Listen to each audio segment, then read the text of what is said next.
things of that nature, things of that nature, things of that nature, things of that nature, things of that nature, things of that nature, things of that nature, things of that nature, things of that nature, things of that nature, things of that nature.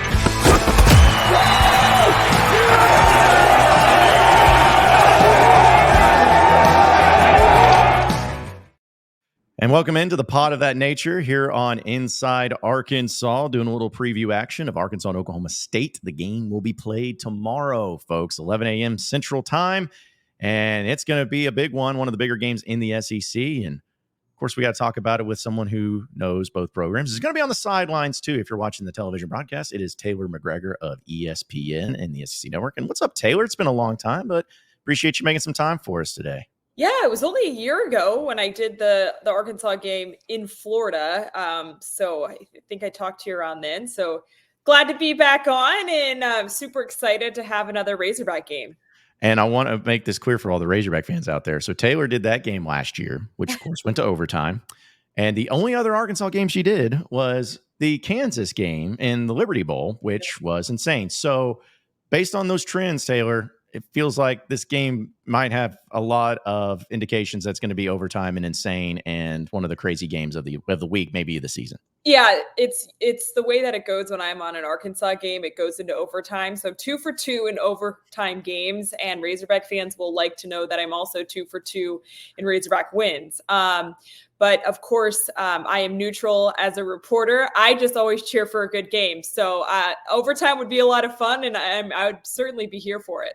So talking about a good game, I think most people are expecting that because even though Oklahoma State's favored and Oklahoma State's a top 25 team, and rightfully so, but there are people, at least some people here in Arkansas, feeling a little bit confident. Not saying that they believe they're going to for sure win, but have some reasons to feel pretty confident. But the matchup between these two teams itself, I mean, that's what makes it so tough to really know which way it's going to go, because it seems like, not to say evenly matched talent-wise, but both these teams really needing this win. Both these teams haven't played each other much at all, and it could be one of those crazy matchups to where it could go either way, or maybe even depending on who has the ball last. Are you talking about the Bobby Petrino effect? Because it seems everybody in Arkansas has been super fired up.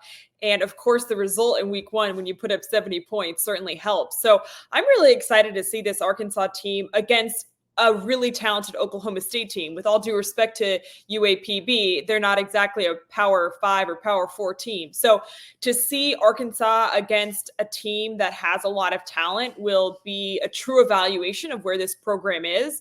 55 new players, a new offensive coordinator in Bobby Petrino, a talented running back, a talented quarterback, finally being able to run the football. That's something Arkansas could not do a year ago. So excited about what this game will show Arkansas fans. Now, on the other side of that, Oklahoma State is a team that returns a ton of talent all over the offense and defense. Of course, headlined by Ollie Gordon, who, has the third best odds of a non-quarterback to win the Heisman. So he's certainly the headliner on offense, but they have a lot of talented receivers, a lot of NFL talented receivers.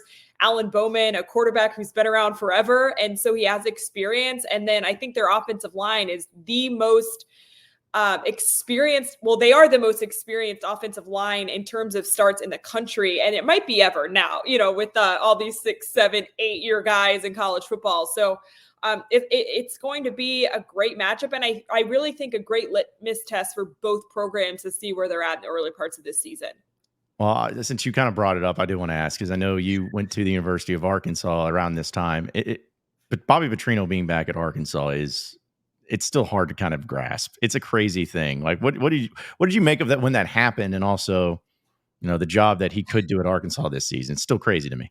Yeah, it's wild. But listen, I've seen crazy things over and over in sports, so I sort of never count anything out. And look, Bobby Petrino is not a good coach. He's a great coach. And the Hogs saw that the first time around. And I think their expectation is to see that again. And talking with Taylor Green, Jaquindon Jackson this week, it's a lot of the same sentiments. He's really talented as an instructor, as a leader of young men. And so I really think it's real what he's doing with this offense. And you saw that again last Thursday, but now can they repeat that against a really talented Oklahoma State team? That's the question, but it is wild. It's so wild, and really excited to talk to him. We have not talked to coaches yet. We'll do that on Friday, but can't wait to see and hear a little bit more about his plan with this offense and what we can expect more on Saturday.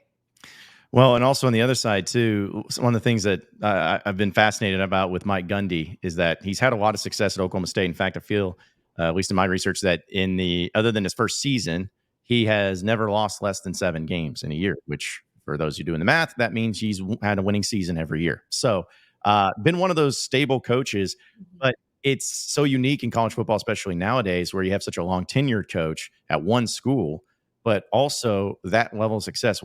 How has he been able to do it at a place like Oklahoma State and be so consistent, especially given how a lot of people view Oklahoma, the bigger game in town, and yet it doesn't matter because they still find success? Well, I think first and foremost, you have to give him credit for who he is as a coach. And again, the way he's able to develop players. But look, he deserves a lot of credit for keeping this roster together from a year ago. I mean, I don't know any specifics, but I would imagine that Ollie Gordon was a hot commodity out there, and especially in the world of NIL, potentially schools trying to lure him away or agents telling him how much he could make elsewhere. I don't know. But the fact that he kept this roster together and to a team that went to the Big 12 championship a year ago and won 10 games, beat Texas A&M in a bowl game, like they're a really talented squad, and he kept them all together. And speaking with Ollie, I've asked him a lot about his decision last year when he made it, and then again this year. And he gives a ton of credit to Mike Gundy and the atmosphere that he's created, the culture he's created at Oklahoma State. Players buy into what he does, and it's been impressive. And he's also a really good coach, a great time manager, clock manager down the stretch. So really impressed with what he's done, the success that he has sustained over a long period of time in a sport where it's not easy. That's why you don't see this level of success over a period of time. So yeah, I'm really impressed with Mike Gundy. I always enjoy talking to him. He's a fascinating character. It's the way that I describe him. But he's meant a lot to Oklahoma State, and it certainly showed in the win column over the years. So, Taylor, one thing that I think Razorback fans are excited, and I think there's probably some element to it for Oklahoma State fans, is that there's not a lot of campuses, Power 5 campuses, that are in the proximity of Fayetteville. In fact, it's been pretty far and few between, especially in conference play. But these two cities, Stillwater and Fayetteville, less than 3 hours away in a drive. This is going to be the first time that they've played since 1980, which I understand the scheduling's tough. But how in the world has this not become more of a common thing, considering how these two schools, two campuses, and also kind of the culture of the fit? How are they not played more over the past 40 some odd years? Yeah, it's one of those weird things in college football. And look, I was just talking about this with somebody else.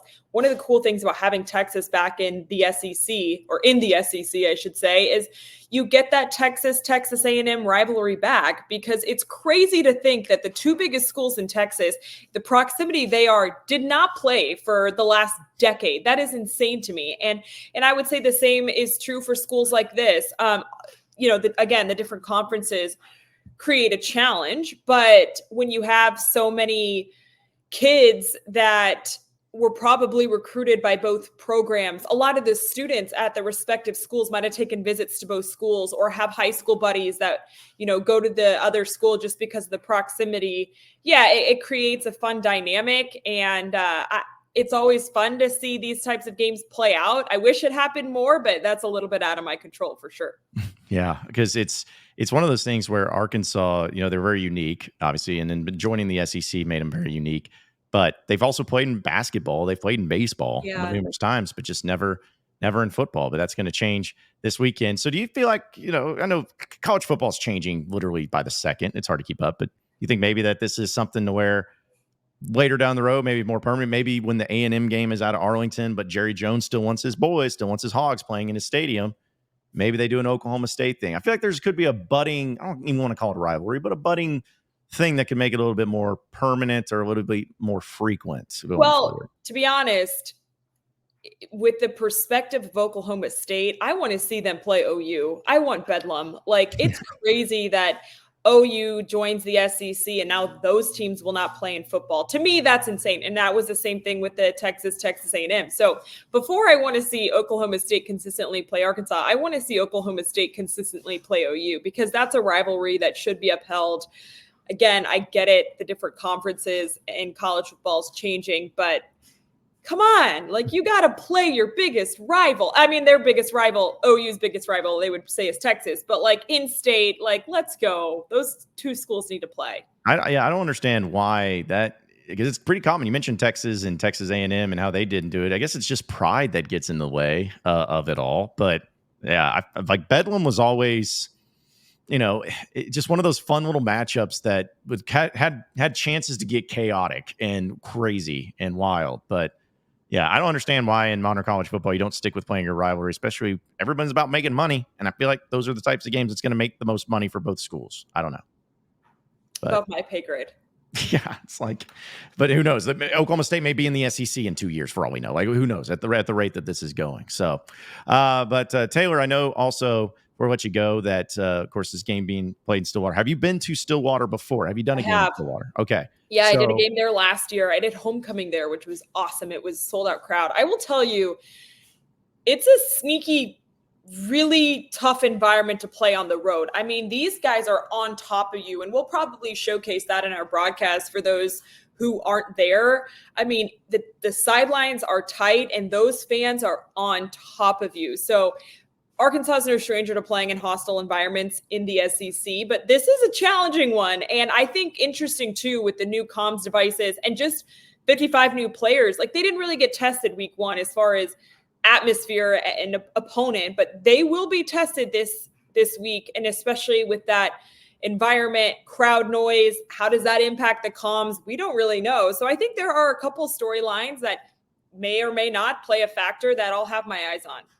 Yeah, I was going to ask, like, for Razorback fans making the trip that never have, is there any like traditions, any things that they need to? Because I honestly don't know. I think it's something called like the Howdy Doody wave or something that they do, but I didn't know if there's anything that like to be there, whether it's in Stillwater or just traditionally for Razorback fans to see for the Pokes. Yeah, I don't know about in game or like, nothing like calling the Hogs that stands out, but I will tell you, when we did their homecoming game a year ago, everybody talked about how they were the best homecoming in the country. And, everybody says they're the best homecoming or the best this, that, whatever. I was so impressed with what they do during homecoming. I mean, these sororities and fraternities went all out. It was a spectacle. It was really cool to be a part of. So if you're ever looking to go to a random stadium, maybe check out Oklahoma State during homecoming, because it was really, really cool. Yeah, well, the weather looks like it's going to be fairly nice. It's going to be a great 11 a.m. kickoff, and it's going to be a big one for both teams. And Taylor McGregor is going to be on the sidelines for ESPN for that one. So, Taylor, appreciate you joining us. Enjoy the game. Stay cool out there, and hopefully you have safe travels getting in and out of Stillwater. That's always the plan, safe travel. So we'll see you there. Looking forward to it.